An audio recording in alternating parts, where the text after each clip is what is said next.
Hello and welcome once more into my study. I would like to offer you some reflections today on the cross. So I encourage you, once you've listened to this, to just simply do a little exercise and take a pen.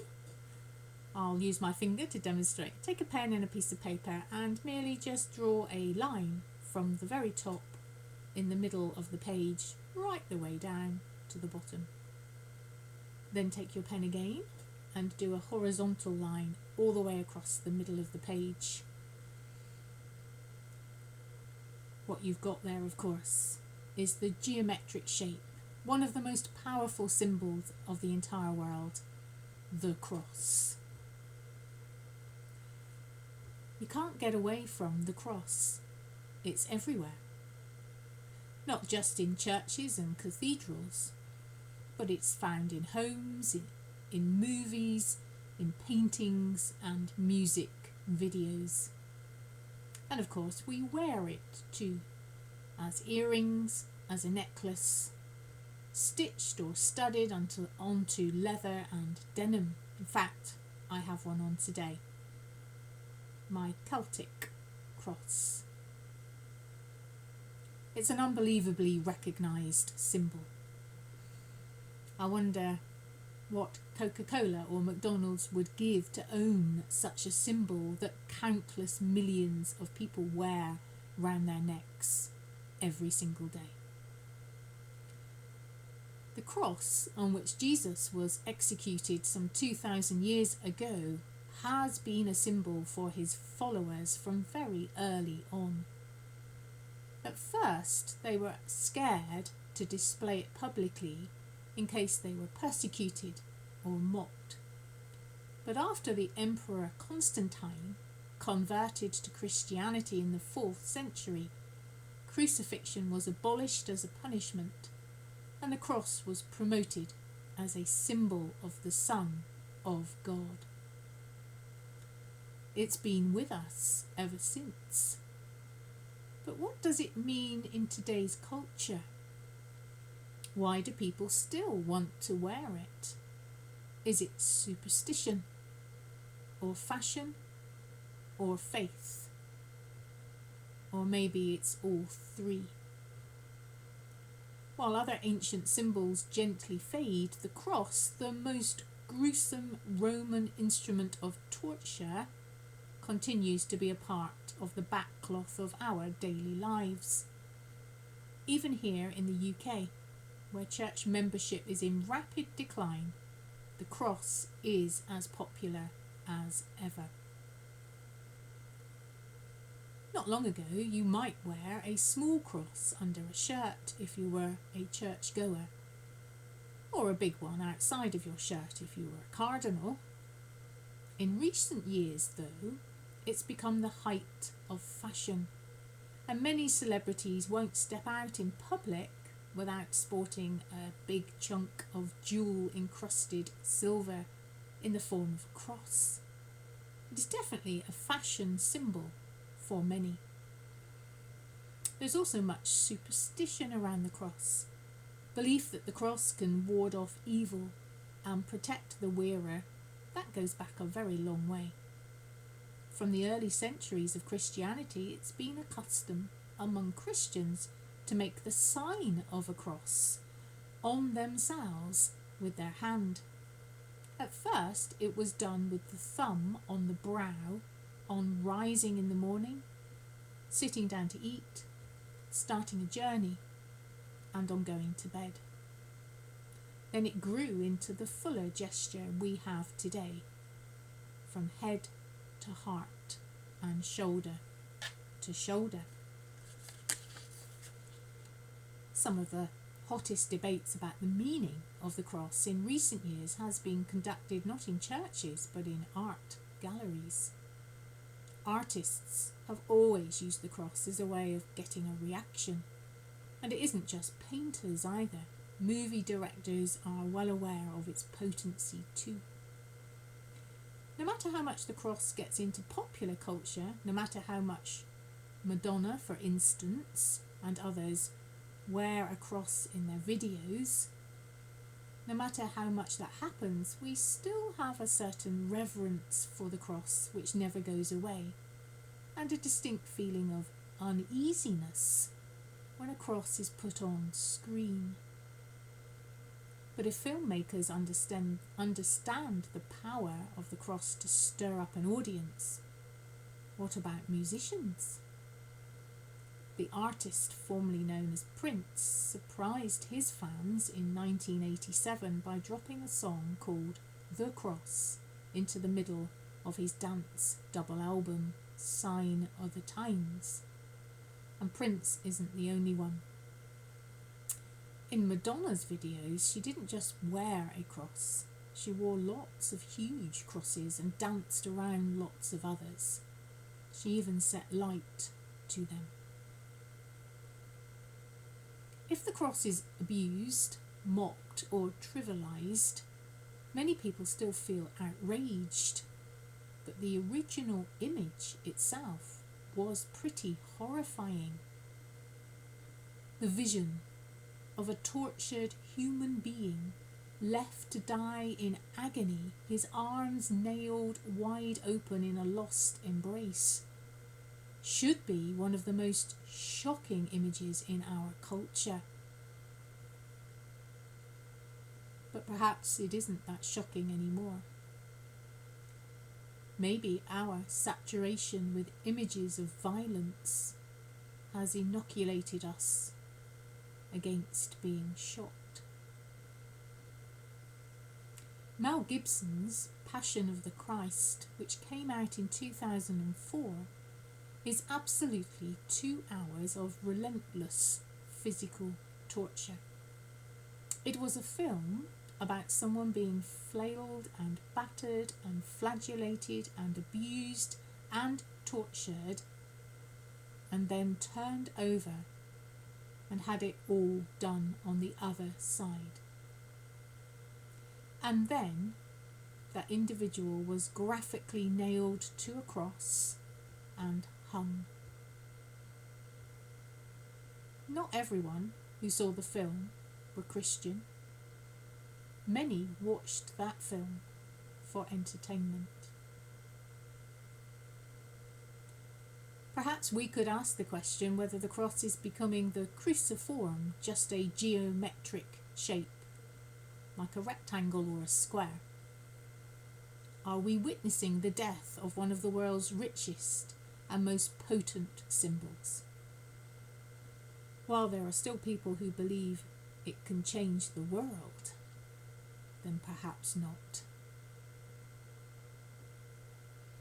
At the height of the Second World War, the city of Coventry suffered very heavy bombing raids, and its medieval cathedral was brought to its knees.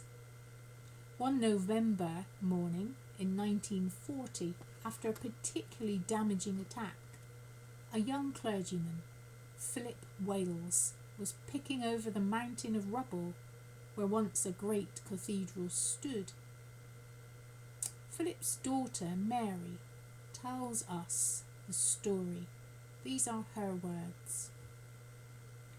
It was later, exploring the ruins by himself, that he found lying on the ground, under the burnt-out beams, the enormous medieval nails which had held these beams in place. They are extraordinary. They are so large. I would say about 18 inches long, and some are bigger than that. They are beautiful in their own right, as if a craftsman had made them. My father brought a handful of them home. Moving these nails around on the kitchen table, they seemed to move easily into place as a cross. My father found a firm in Coventry who were able to weld these nails together, and another firm who put a coat of silver to cover them. When the designs were made for the new cathedral, it was decided right from the very beginning that these nails must have a special place in that new cathedral. The Coventry cross of nails came to symbolise not just the suffering of war, but also the hope of survival, of resurrection. Now the Cross of Nails community at the rebuilt Coventry Cathedral takes its distinctive symbol to war zones around the world to inspire peace and reconciliation. The cross is such a rich symbol, a symbol of healing, sacrifice, reconciliation, hope, love. But how much of that is still held after 2,000 years in the pure, clear shape of the crosses we often wear?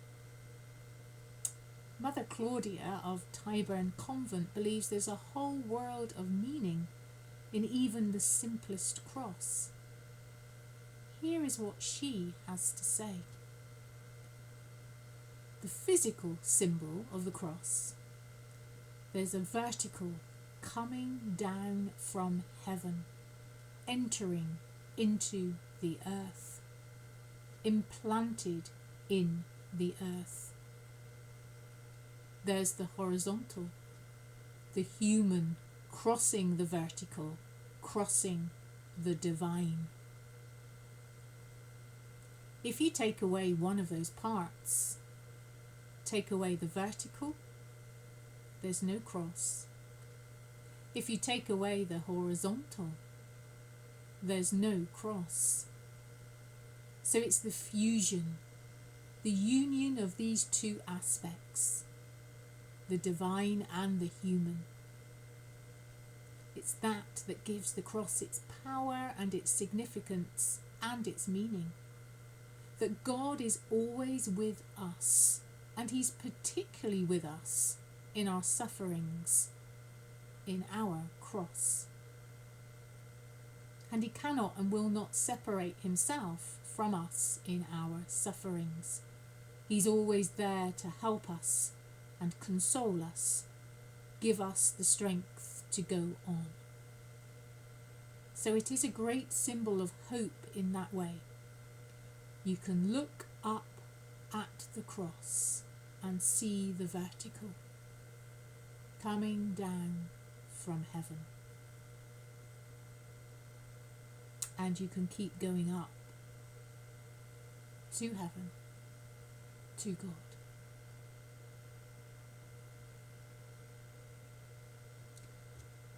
The cross, of course, is not the only sign of Christianity. When modern believers display fish-shaped lapel badges or car stickers, they're connecting with a tradition going right back to those earliest Christians.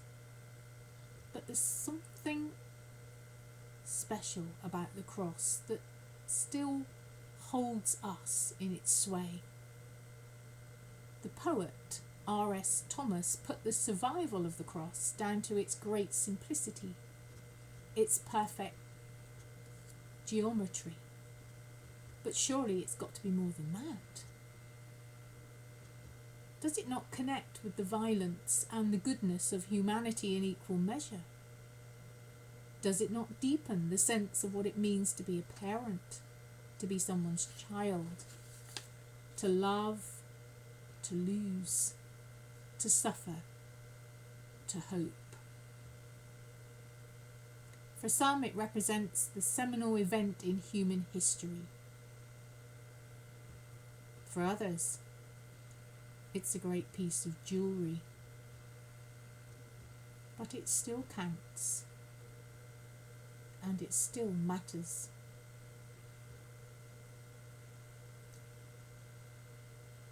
So on this Good Friday, when we think about the cross, I offer you those thoughts, and I conclude by using a poem. This particular poem is not my poem, she says, looking for it. But it is a really good poem all the same. So this poem is called Hang It on the Cross. And this was written by someone called Lisa O. Engelhardt. hang it on the cross.